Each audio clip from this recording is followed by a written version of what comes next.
Condition 4. This is the safest condition of gun that can be. Empty magazine, empty chamber, hammers down. Condition 3.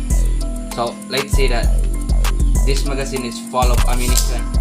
Magazine in place, no round in the chamber, hammers back. Condition 2. So let's say that this magazine is full ammunition, magazine in place.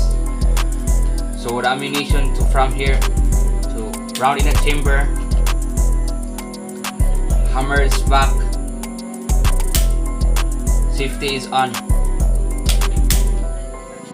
Condition 1. Round in a chamber, magazine is in place, hammer is cocked, but you have to on the safety. Condition 0. Round is on the chamber, hammer is cocked, and we have to off the safety. So those are the 5 conditions. 4 is the safest, and 0 is a condition of gun that's ready to shoot.